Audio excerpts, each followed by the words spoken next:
What's up? Thank you for joining us once again for another smoke session. I'm your boy, Brother Jam. I'm your boy, Black Hand. Brother Los on the cam. And as always, we're glad to have you with us for another daily smoke session. Appreciate y'all for joining us. Yeah. We have a special guest. He couldn't be here in person with us, but as you know, we don't let simple little things like that stop us. We got Mr. David Martin joining us again for another episode of the Smoke Session. What's up, Brother Dave? Yes, sir. And may I say, exterminate? Yes, sir. That's nice. Good, man. Glad to have you with us again, brother. Of course, would love to have you here in person, but hey, we appreciate you joining us any way you can. Yes, how you sir. doing, Yes, Mr.? sir. Appreciate it, guys. Man, yeah. I heard through the old grapevine that some hoop was getting ready to get dropped. I was like, oh, get some calls and hoopians out there. well, I gotta drop a line. I gotta get in some kind of way. Hey, look, have you seen Doctor Strange yet?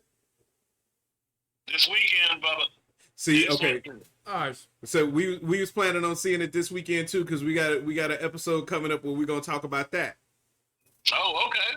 All right. So we'll check in with you on that. But before we go on any further, I just wanted to say real quick, if y'all want to know what's going on with the Daily Smoke, y'all want to know what's coming up as far as episodes, what we're going to be talking about, whether it's the live shows, whether it's the smoke sessions on Tuesdays and Thursdays, please go to the website, www.thaDailySmoke.com. Or if you want to donate and you want to help us out, help us, get the show, make the show better. You can also donate to our Cash App, which is $TD Smoke.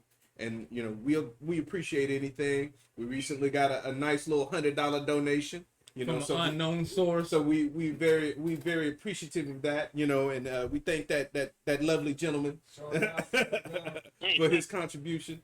So thank you for that. But we appreciate everything. And hey, if you can't donate, then like I always say, hit that like, hit that share, hit that subscribe. You do that, and that's just as good as giving us a donation. Yeah. So please do that and keep watching. So come back 7 o'clock Central Time, Monday through Friday. We got you on the Daily Smoke, okay? What? So what's been going on with you, Brother B? Oh no, I'm actually enjoying this whole one. Also, shout out. By the time this airs, he's about 300 years old. But happy birthday to Los. Yesterday. Cool. Mr. Los. 50. All right. What is it? 57 now? 57, man. 57,000. You You saying 97. Hey, man, you never know. Look, it's the honorary motherfuckers that stay around the longest, okay? Because what y'all don't see, that leg over there is going off. What y'all don't see, that leg over there going off. Oh, man. But, what's up, folks? So, look, I want to get into this Doctor Who. Yeah. Okay. Yes, sir. So, I'm gonna if y'all will bear with me for a couple minutes here, I just want to give a brief introduction to those who are maybe unfamiliar with Doctor Who. So, essentially, Doctor Who is a story about a Time Lord, and what a Time Lord is a time traveling alien. Okay. Time Lords have 2 hearts, 3 brain stems. They're human in appearance, but they're a little bit better than humans in most practical ways. You got 2 hearts, 2 spots. Well, he got 2 hearts and 3 brain stems. Mm-hmm. Already, yeah. Okay, so there you go. So, like I said, they look human, so you wouldn't be able to tell them walking down the street. And the doctor, as he's called. What's the name? The Doctor. Who? The Doctor. Who? Exactly. So, he travels back and forth through time, in and out of space, going all over the place. But one of the things that he does is he saves people. He always he flies a ship called the TARDIS, which it looks like an old British police call box, big blue police call box. And he flies around, and that's his time machine. And he flies around in this machine going, like I said, back and forth in time, inner space, outer space, all of those kind of things. and he always winds up landing in the situations where he's needed the most. The TARDIS will usually take him to situations where he's needed the most. He doesn't always have full control over where the TARDIS takes him. Even though he can tell it where to go, it doesn't always listen. Well, actually, quick question. Also, a question for you today. Isn't the TARDIS kind of almost sentient? Yes. Yeah, it does have a bit of a mind of its own, or a will of its own. Yeah. So okay. But the part that I always loved about it is that the ship was stolen to begin with. Yeah. They can start off with the thief, huh? All right. TARDIS Jackie. So now the one thing you have to remember about the TARDIS, if you're talking about the TARDIS, and if you could go to number 3, Los, the TARDIS is bigger on the inside. That's what she said. That's what he said. That's what he said. But the TARDIS is big on the inside, and so that's it's the running joke in the show that whenever somebody first enters the TARDIS, everybody says it, and occasionally you'll have characters who are so in awe that they might not say it for the first few minutes, and you'll see the Doctor sitting there waiting on them. He's just like, "Come on, say it. I know you're gonna say it. Come on, say it, say it." And then when they finally go, it's bigger on the inside. He's like, "Finally, you fucking said it." So you know, it's a good running joke. Remember, we had one companion who wasn't impressed. Oh wait, who was that? I forgot. Who's oh crap. Who was that companion? Who was it, Dave? Huh? Who was it? The companion who wasn't impressed was Clara. Oh yeah, that's right. You're right. Yes. Because I forgot. Somehow she kind of, if I remember right, somehow she kind of knew, what was going on with him. Yes. Yeah. Yeah. Okay. And in fact, that little bit of the way that she was about the TARDIS, later on, the episode where the TARDIS ended up coming to life, ended up becoming like a woman. Yes. The TARDIS truly showed her dislike for Clara. Oh yeah, I remember that. That was messed up. Cause, well, go explain it. No, I was gonna let him do it. If you wanted to go into more detail about it. That was the only one I remember that was not impressed about the TARDIS which she went through. Now, before we go on, I wanna give, because okay, and if any of y'all happen to read the description for the episode, I did say that I want to go into a broad overview of what Doctor Who is about. But one of the things that I wanted to do, because there's so much to talk about, there literally have been 13 different Doctor Who's. Yes. I'm not even counting the number of seasons that spans. I'm just talking about the number of actors who's played the role. But my introduction to Doctor Who, my very first time I ever watched Doctor Who, before I, had any clue of what I was getting myself involved with, but it was Tom Baker. I'm sorry, Baker. He was technically the 4th Doctor, and I always liked him because of the scarf.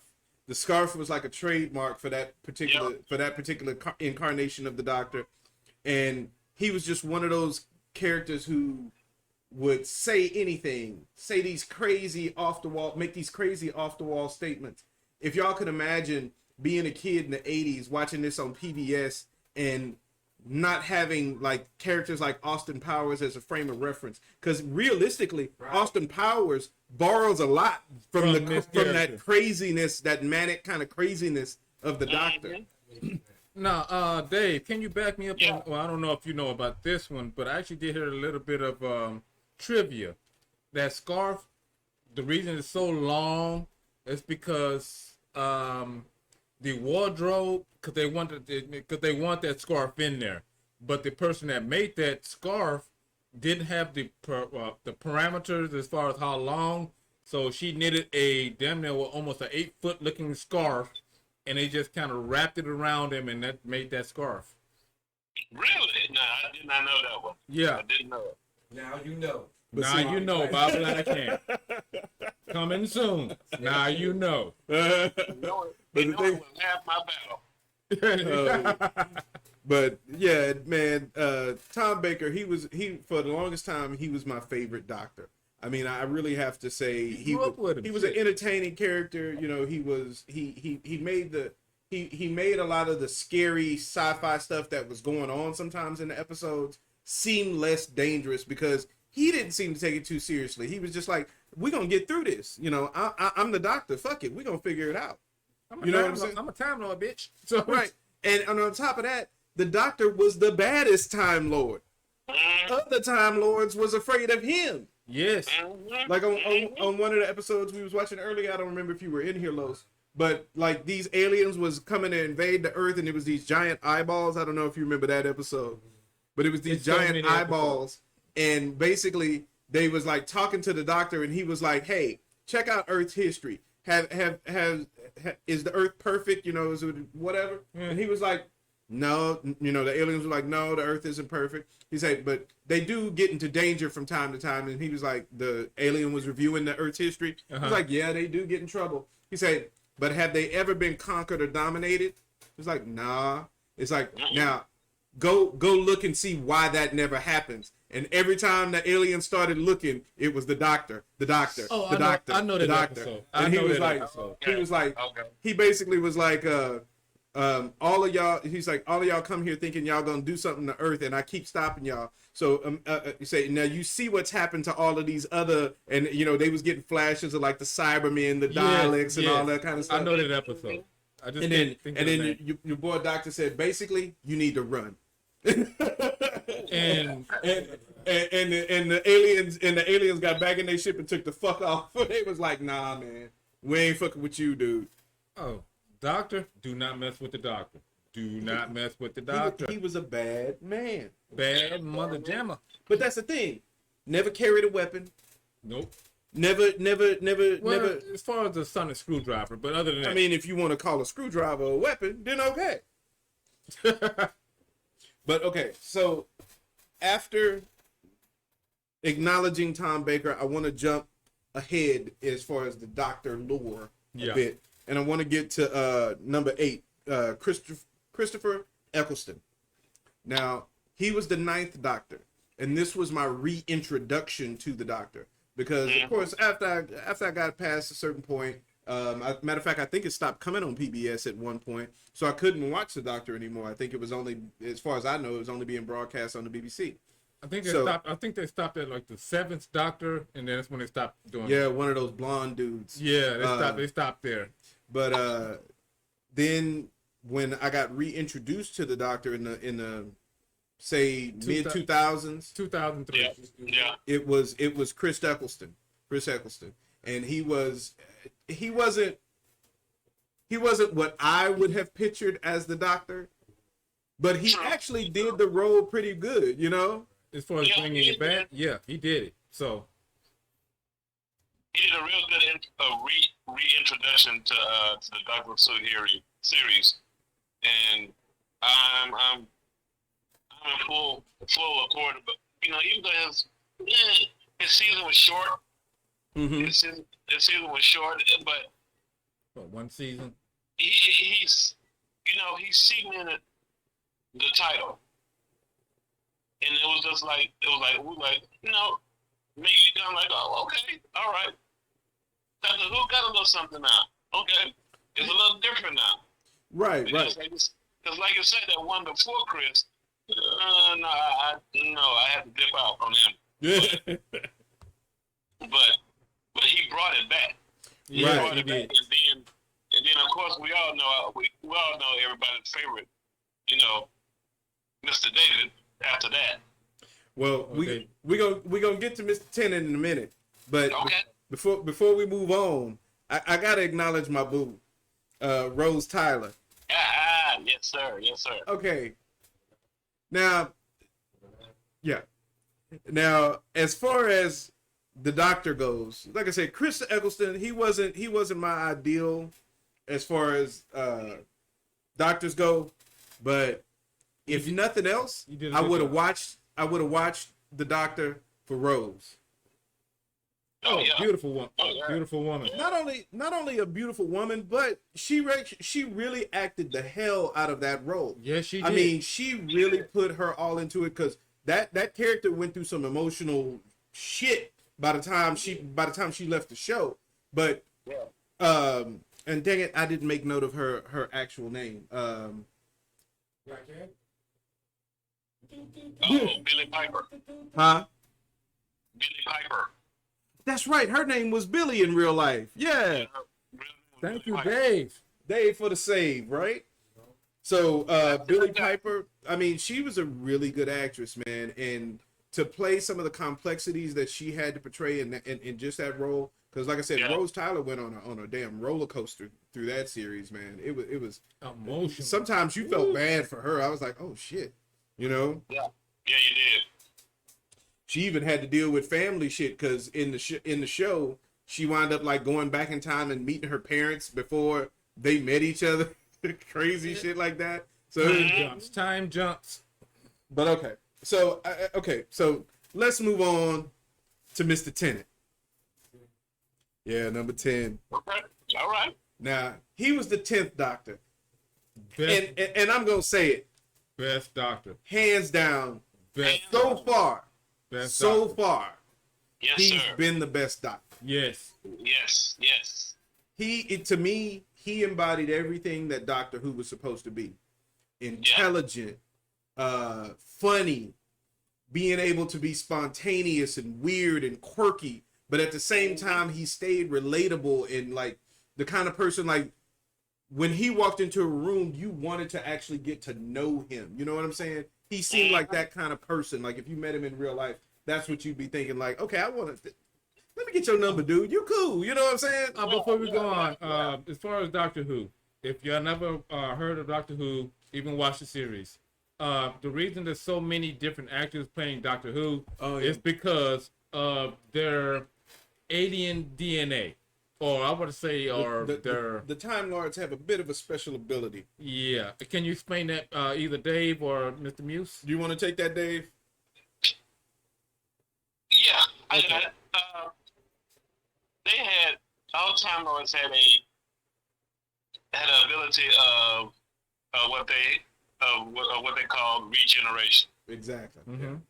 and it wasn't so much of a physical, like they were physically ailing or dying, but of course they felt it. They felt it coming, but there was just something like within their path, and then that path just got to a certain point, like triggered this cosmic regeneration of the body, which like Mm-hmm. from what I've heard, it's always connected to like what the Hindus and everybody else believe in, as far as like when you die and you come back to life. Yeah. Okay. So Yeah. that's what their regeneration really was. Almost like a cheat. Yeah. If they took too much damage, if they or even if they you know, it had kind of a time limit on it, and it wasn't like a hard limit, but like if they've just been in a particular form for too long, their body could go into that regeneration mode where it not only physically regenerated their body, but their personalities would change somewhat as well. Along with it. So that was one of the really cool things about it, and that's why so many different actors got to play the Doctor over so many years, because when certain things would happen in the show and whereas other characters might have died, the Doctor would regenerate. And so then you bring in a whole new actor to play the role, and he's going to put his own spin, on that character and how he plays it. So it was really one of the, if you think about it, it's a brilliant concept for a show, because you can literally keep it going forever. Yeah, you can. They actually, because Go ahead. Time Lords are only supposed to be able to regenerate 12 times. Yeah. Mm-hmm. And if they're only supposed to be able to generate 12 times, how has there been 13 Doctors? Right. What happened is that the Time Lords, okay, so Doctor Who basically escaped a time war, okay? He ran and away. but in order to get away from this war, he had to shut the entire thing down. And the only way to do that, because the Time Lords actually wanted to go back in time and rewrite the history of how this war went, where they won. And that's like, as far as Doctor Who's concerned, that's like one of the most unethical things you could do. You can't just go back and alter time, just for your own purposes. He will save people and stop disasters from happening, yes, but he knows that there's certain things in the course of a timeline that you just can't touch. And this was one of those things. And so what wound up happening is instead of allowing them to do what they wanted to do to alter the history, he basically locked the entire Time Lord and the entire race of the Time Lords and their whole planet, Gallifrey, into a pocket dimension. Yeah. Okay. But then something was happening, and I may be getting this part wrong because it's been a while. But if something was happening, I think, to where they were dying, the Time Lords in this pocket dimension were dying, and they needed the Doctor's help. And so he was about to die. And so the only way that he could help them is if they gave him a new regeneration. Because otherwise he was too weak to be able to do what they needed him to do. So they were able to grant him additional regenerations. So now he has a whole new set to go through. And that's how the series has actually been able to keep going. You gotta watch it. You see, when you're dealing with sci-fi, there's no such thing as a permanent ending. Yeah, you gotta watch it. You gotta watch it. Yes, sir. When you're dealing with a world where anything's possible, where time travel is not an issue, where alternate realities and dimensions is not an issue, Yeah, this is not Rick and Morty. So you always going to wind up with something cool. But so David Tennant, he was one of my favorites because the Alonzi, he was a good actor. he was a good actor. I mean, Yeah. okay, Oh yeah. let's okay, and just as proof of that, did you, Dave? Did you see Jessica Jones on Netflix? Yes. Okay. Yes. So you got to see Purple David Man. Tennant Play Purple Man. as Kilgrave, right? Purple Yeah, I Man. did. Now tell me if that dude wasn't the coldest motherfucker in that role. Spot on. On. Thank Yes. you, brother. Spot Thank you. on. I mean, when I'm telling you, dude, he was in that part. He was terrifying. Mm-hmm. Yeah. Because he was playing the part of a dude that he exudes these pheromones that allows him to control you. You can't resist what he tells you to do. I need Lowe's to go over there by that gate and stand there for So 18,000 hours. And you cannot.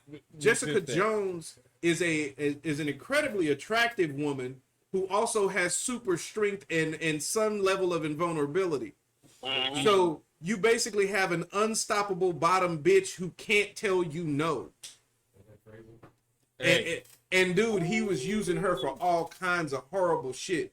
And like, just to, and the fact that she was aware of it, but could not refuse him because of his ability. That's just one of those. And David Tennant, the same actor who's the 10th Doctor, played that part. And when I'm telling you, he played it so good, you almost forgot he was ever the Doctor. Yeah, he did that shit. I'm Yeah, sorry. He did that shit. Yeah, but it was. Oh, what you got Actually, there? seeing him in that part, I forgot he was in the Harry Potter movie. Was he? Yes. Yes. Yes. What part did he play in Harry Potter? He Dave? was. You didn't see him at first because he was disguised as the new teacher, the one with the goggle eye, with the eye that went crazy. Yeah. Yeah. Because in fact, this was like during the time when things were kind of going against Harry, and so this new teacher, just out of nowhere, kind of stepped into the scene, and he was a big guy. He was Yeah. a big guy with the With the Uncle Ruckus eye. But With the Uncle Ruckus eye. there you go. David Tennant Is character kidnapped the original guy, dropped him in a magical chest, assumed his identity, and was just waiting, biding his time so he could kill Harry. Damn. Okay. Because see, okay, I wasn't big into Harry Potter. Nothing against it. It just wasn't my thing. But I never really paid all that much attention to the movies, even though I have seen most of them. But I guess maybe I just totally missed that one because I don't even remember that. Actually, I didn't even know that until I saw the credit scene. He did that role. Yeah. In fact, he was like, I think he was like a son of one of the main, I don't know what they were called. They were almost like what we would consider like Supreme Court judges. Yeah. And he was like the son. He was like the son of one of them. And that judge guy, he was so ashamed. He was so ashamed the way his son was. He always said he had no son. Mm. Yeah, I know you're talking about, but I can't think of the name. But as far as but yeah, he was in that. Yeah. All right, let's move on because we're not going to talk about Harry Potter. Maybe next year, but look, yeah, I'd have to do some studying for Harry Potter. But okay, one more side note. Well, not even really a side note. She a whole damn note. She could be a whole song by herself. Who that? Number 12, Martha Jones. Oh yeah, Let's bring up my boo. Okay, now, you know, whenever there's a sister in a part, you know I gotta acknowledge him first of all. I love my black women. I love my sisters, and being that I had never really seen a black person on Doctor Who before, she did it. She was. I can't say for all the. Somebody just walking by. Right, I can't say for all the real old ones, like from back in the 60s and stuff, because I didn't watch all of those episodes, so I don't know if there's ever been another black person on the show. But as far as the companion, yeah, she was the first black companion, because the Doctor always has a companion. Well, we have to explain what companions are. Okay, so the Doctor never travels alone. Yeah, the Doctor usually chooses a human to travel with him, and those would be people who, you know, he either finds interesting, you know, or maybe finds entertaining, or maybe he even recognizes something in their future that he deems important, so he knows he needs to protect that person. And so he takes these people along with him on his adventures, and they wind up getting to see history. They wind up getting to see the future. They wind up getting to meet alien races and go to distant planets. Basically, what time do you want to go to? Right. And the Doctor will just show up in your life in a minute, because his TARDIS can travel anywhere. He'll appear in your bathroom while you're taking a shower, and you'll be like, "Hey, I need you to come with me. Let's go." You know, like, come on, bitch, let's hit the road. So that's a companion. But Martha Jones was the first black companion, and when I'm telling you, they couldn't have picked a better sister to play that part. Not only was she beautiful, not only was she sexy, but she was also an incredible actress. Again, she was one of the ones who even if you didn't care for David Tennant, you'd have watched the show just for her, because she was that entertaining. I did.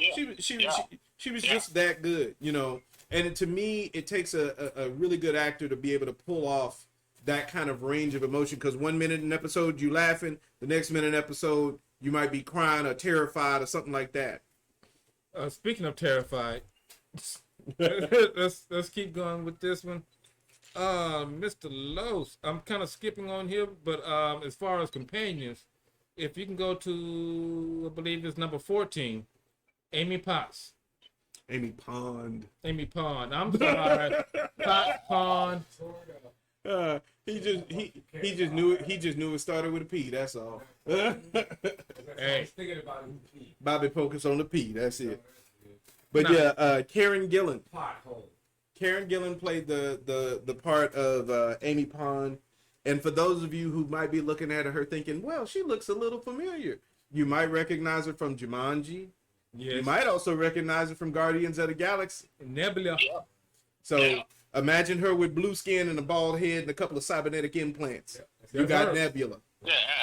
You know, But yeah, she was one of the Doctor's companions as well. She traveled with Matt Smith for the most part. I mean, if I remember right, what she was introduced with Tennant, right? Was she? At the very I think she came in at the very end of Tennant's run, if I remember right. No, actually, I don't think so. No? No, if I remember, with Matt, the way they, she met her. He met her when she was still a child. Yeah. And then she just kind of ended up in like in our backyard or something. Like, oh, okay, I'll be right back, and let me do some shit. I'll be right back. And she waited. She waited, and she was like obsessed with him. And because nobody would believe that he was real when she kept trying to tell people about it. And then she did even through the time that she grew up from a child up until he actually came back, she did a sketch, like a cartoon or a sketch or a comic, something like that. She had made him a character, like a stick man. I forgot what she called him, like the skinny man or something like that. It was something like that. I can't think of what it was. Dave, can you clarify on this? Because it's so many episodes, bro. Shit. Oh, but before we move on real quick, I did want to talk one thing. If you could go back to picture 13 for me, Los. Okay.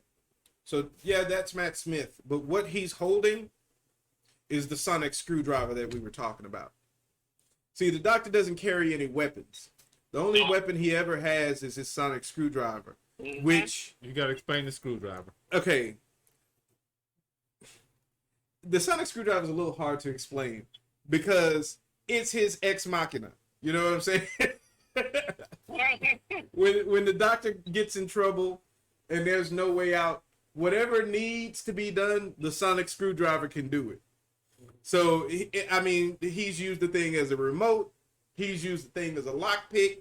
He's used the thing as a way to hack other machinery. He's used unlock doors. Yeah. It's a key. Yeah. It's everything. Shutter stick. It shutters in a stick, and sometimes it works at close range. Sometimes he uses it at a distance. The sonic screwdriver is his ex machina. So and every time the Doctor changes, each Doctor has their own version of the sonic screwdriver. At one point, if I remember right, I remember on one episode, and I can't remember which Doctor it was, but you saw him in the TARDIS, and he had like a drawer open, and it had a whole bunch of different sonic screwdrivers in there. Yeah. And he was like, no, not that one. No, not that one. And then he pulled one out and was like, yes. Like this one. But okay, so that's the sonic screwdriver. Side note. Just to kind of touch on that. Okay, so Amy Pond was the Doctor's companion for quite a while, actually. And during her adventures with the Doctor, she also wound up bringing along her boyfriend eventually. I forget his name, so don't matter. Yeah, I've forgotten his name too. Rory. That's why I like you, Dave. Also, with Rory, didn't that one? I think it was one episode. He was like what the 1,000-year-old century. Oh yeah. He had waited 1,000 years or something for her to. Watch that episode. Yeah. Go watch Doc. Just go watch Doc. Go watch Doctor Who. That's who? Doctor. What's his name? But so Amy Pond and her boyfriend Rory eventually wound up becoming pregnant while they were traveling with the Doctor. Now, and I've forgotten the details here, but something happened where they wound up having to leave the baby, like they had to abandon the child, and the child got raised on an alien planet where they couldn't pronounce they didn't have a word for pond on this planet. Yes, I remember that episode. The closest word they had for pond was river. And so she became River Song. Now, she grew up half. Not half. Because if I remember right, she was conceived in the TARDIS. And because of Rory and Amy. Not you. No. I didn't include a picture of Amy River Song. I should have, although her sexy behind. Just watch the show. But You'll see. she basically winds up. I'm gonna long story short this. She basically grows up. She winds up being older than her own mother when she finally meets her and the doctor. And then her and the doctor fall in love and they wind up getting married. That's his dog. It's not his daughter because he wasn't the father, but she was just conceived with Time Lord energy. So she wound up aging. She wasn't part Time Lord, but she had some Time Lordish abilities. So yeah. But then, okay, so at the end of, or towards the middle of Matt Smith's run as the Doctor, he introduced a new companion, number 15, which was Clara Oswald, played by Jenna Coleman. Beautiful. Now, Jenna Coleman, she's just cute, man. She's cute. She's just a cutie. You know what I'm saying? And then with the accent too, I fell in love with her. She was just a cutie, and Clara as a character was that kind of intelligent, determined, witty, like strong, but at the same time she wasn't hard. She was a very soft string, but very strong character. And again, watching her character develop over the course of her run on the Doctor was really good because she's a really good actress and she really played the part well. Good writing on her part. Excellent writing for good writing on that part. For Matt Smith as a Doctor, his writers, they nailed it. They nailed that. Off the chain. All right, what you got, Dave? Well, there was a small bit of trivia that I had found out today, just before we went to Matt Smith. Mm-hmm. Did y'all know that within the time Rose and the Doctor, I don't know if y'all remember when he had to leave, but remember when he what was it? He regenerated for the first time, and it was a doctor that was a war-loving doctor. I know what you're talking about. Oh, the older guy. No, it was David Tennant. But okay. he was David Tennant, but it was a doctor that was more. He was more emotional. He was all about, he was all about the revenge and everything, and it was a total opposite of what David Tennant's character actually was. But I don't know if y'all remember that it ended up being two David Tennants, and Rose ended up being in that other dimension, and she I do remember that. Met the other doctor, who ended up being like a human doctor. Yeah, I do remember that. The bit of trivia that everybody finds out later is that they got together and they actually ended up having a human daughter named Mia. Oh, I think I do remember hearing something about that. Yes. That was I found it because I remember the two doctors ended up going either way. But then I was like, oh, okay. So they ended up having a daughter after all that. Okay, all right. Because remember, for the longest, doctors couldn't reproduce like that. Right. Yeah. Because I think it was something supposed to be about Time Lords and humans not being compatible or something. Exactly. Yeah. Physiology.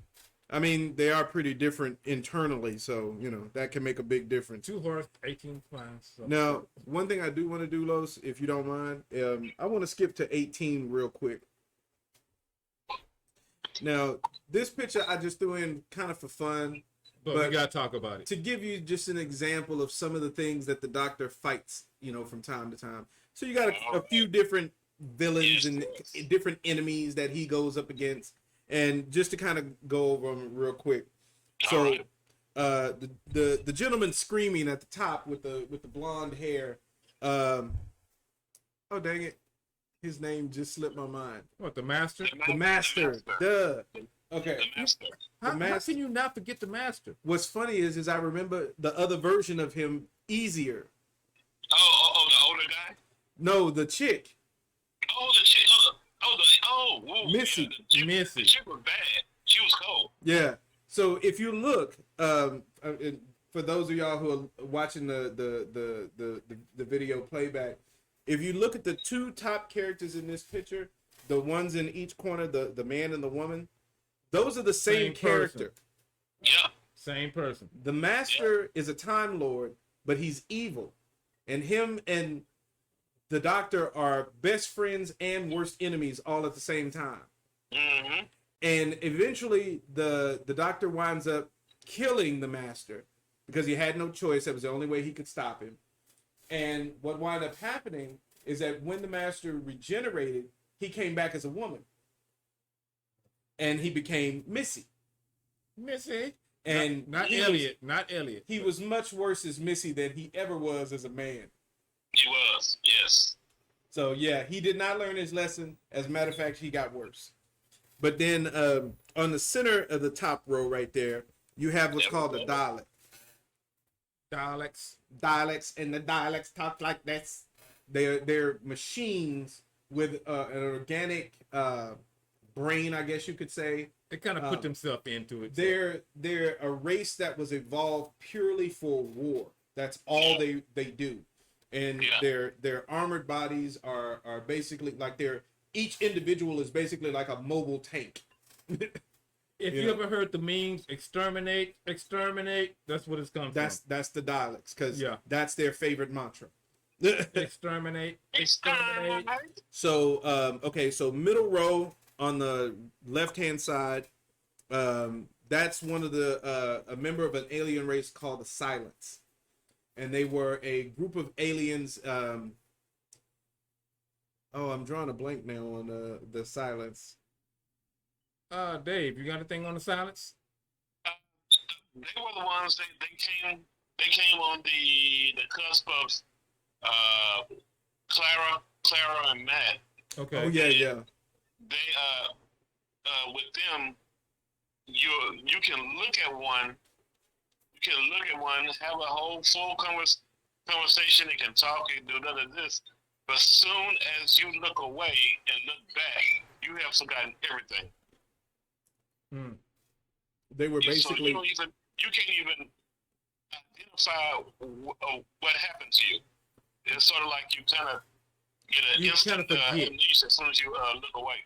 They were a living anti-meme, basically. Yeah, it's like you could spend an hour in the presence of one. The minute you lose sight of them, you forget exactly what even happened, and all of that time is just a blank in your memory. You forget.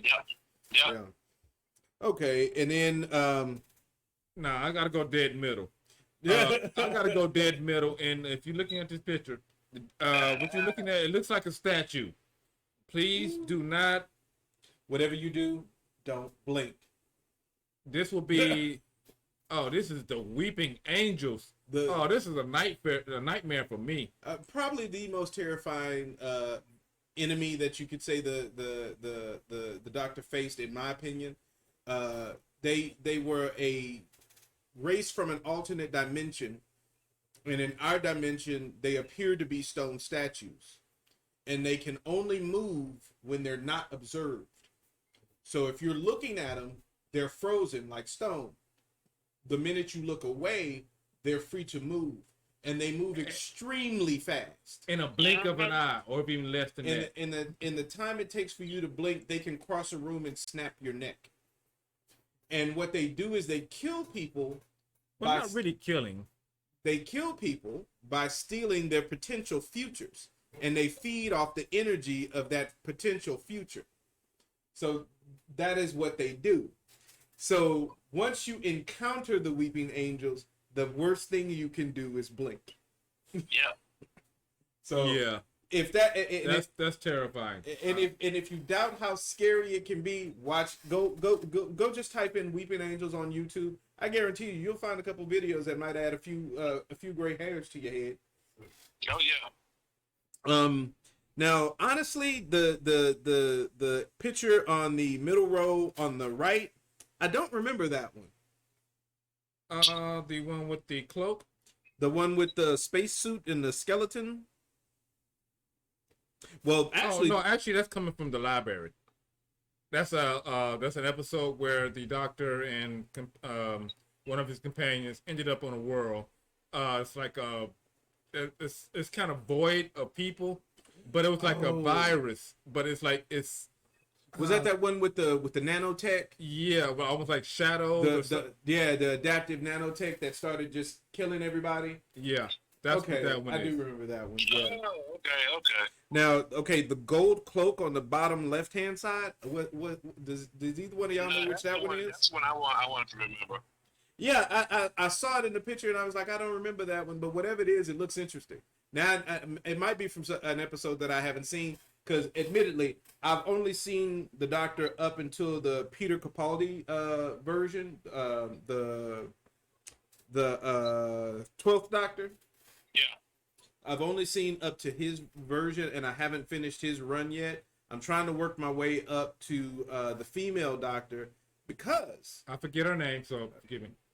Like I said, we're not doing everybody's details right now. You were talking about right there now. Yeah, Peter Capaldi is number 16. Yeah. But He did a good they job, just though. recently announced that the newest Doctor is going to be a young black British dude. So for the very first time, we are about to get our first black Doctor. And this is what made me want to talk about it on the show, but it also made me want to go and get caught up on all the episodes that I've missed, because I'm like, whenever his series starts, I'm there for it. I'm gonna be on. You have to remember, this started 2003, 2005 when they started when Eccleston started up again. Yeah. So it's a lot. It's a lot. Yeah. So number 17, Los, if you could. So we briefly kind of touched on Peter Capaldi as the 12th Doctor. His companion was Bill, played by Pearl Mackie. I love Bill. She's just cute. Adorable. She's just a cutie. Cute. She was really just kind of a carefree kind of character, where she joked in horrible situations just as much in some cases, or even worse than the Doctor did. So I appreciated that as far as her being a character. Plus, if I'm remembering right, she might be the first lesbian partner, lesbian companion the Doctor had. Yeah, you have not watched all of that one, so I'm not going to do no spoilers for you. Okay. So, but no, finish that series as far as that. I will do. I do plan on it. All right. So. Have your tissues ready. Huh? Get your tissues. Oh, don't say that, man. Yeah, you have to finish that one. Okay. If anything, finish that one. So, just real quick to kind of wrap things up. Number 19, if you could, just real quick. This was also on that picture of the multiple versions, multiple villains that I showed you a minute ago. Right. Yeah. Number 19 is one of what they call a Cyberman. And essentially the Cybermen are a race of cyborgs, essentially.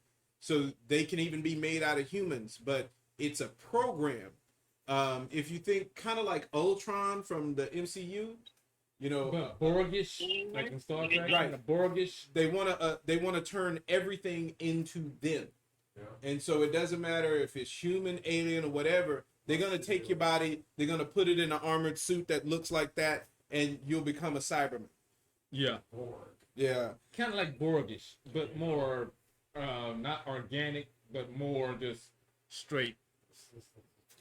I mean, but you got to think about it. If I remember right, the Cyberman was one of the earliest, one of the villains from way back in like the 60s and 70s. Yes. Doctor Who. Oh yeah.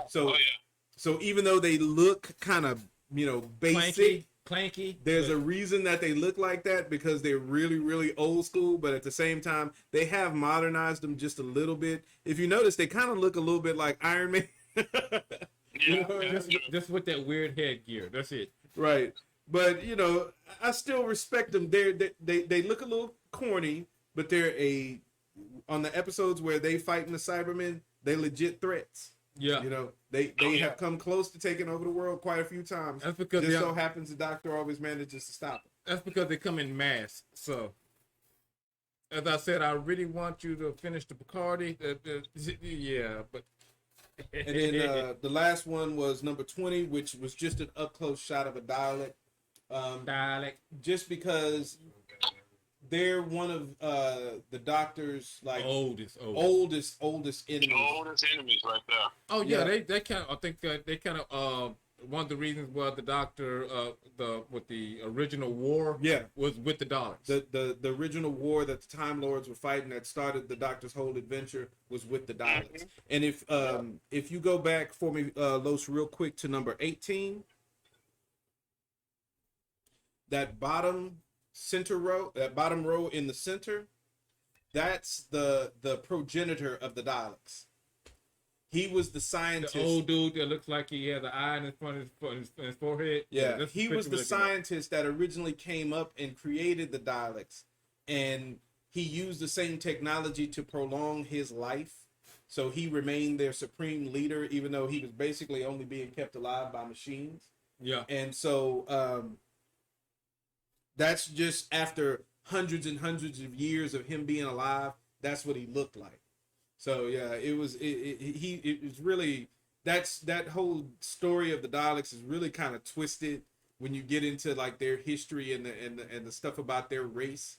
It's really dark. It's really dark. Mm-hmm. What you got, Dave? Man, we have covered just about everything.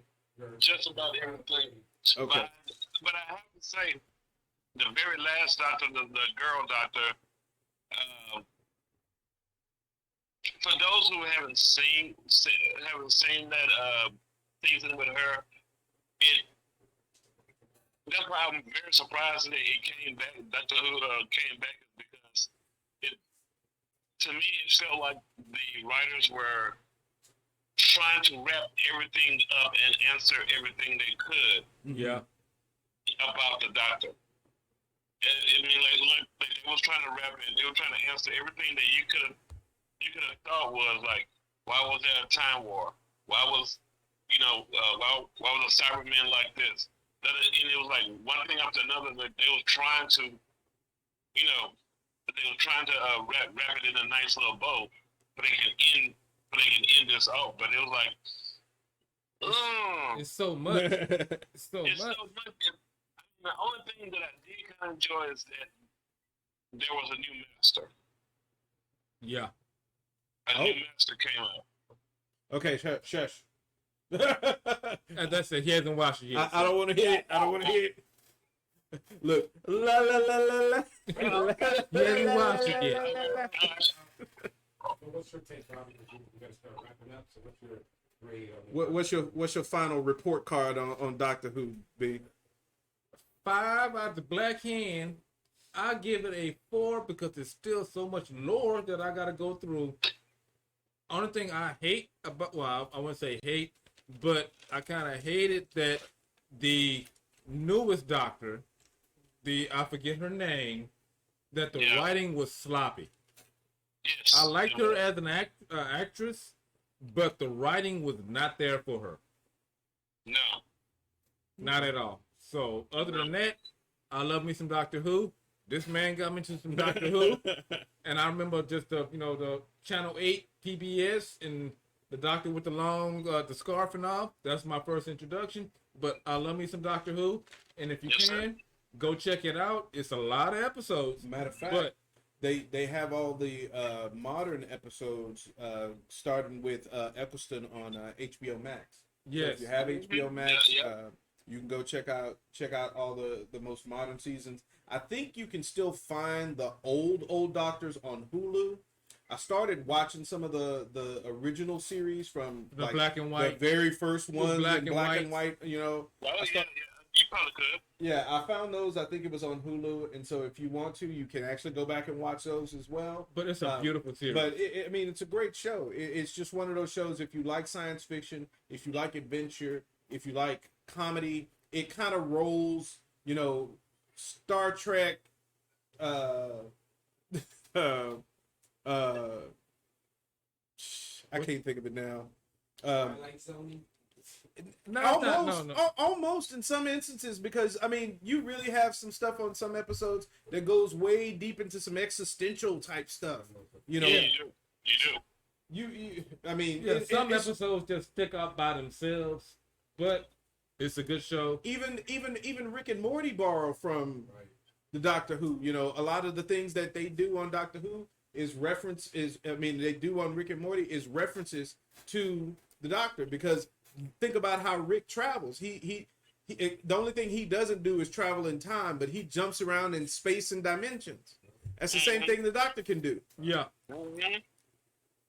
But overall, like I said, I love the show. If I had to give it anything, I'd probably give it a 4 out of 5, just because just like anything else, with something that goes on that long, everything's not going to be a winner. Yeah. You have had some seasons, some writers, some actors who play certain parts in the show, and they're just not the best, or you know, whatever the case may be. It doesn't detract away from my love for the Doctor overall, but I just may have certain seasons or certain sections of the Doctor that I may not particularly care to rewatch. But I'll watch it all. Tennant, Matt, and Dave, if you had to give it a final grade, what would you say? I would have to say, it would have to be a 4. It would have to be a 4 now. Good, strong, hard 4 too. Right. Solid 4. Because the new ones, I mean, starting from, because just like y'all, I started with the PBS one too. You know, because at first all I saw was a quirky guy with curly hair, with a big sloppy head and a scarf on. But what I did like was it was just the way he was solving things. And then when they came back and it was reintroduced to me, it was like new life, like boosted into it. Yes. It was like okay, this is a character I can get behind, and you already know if you're Doctor Who saying, you already know, okay, there's gonna be different Doctor Who's. We already know that. It's not gonna be that one. But then, we had Chris. We had David. Oh my God, David. Oh wow. The ups and the downs that we had with David. Right. And then Matt came around and then grabbed us by the heart.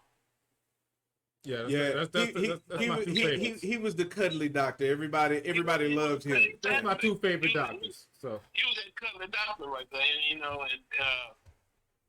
so we went through their ups and downs with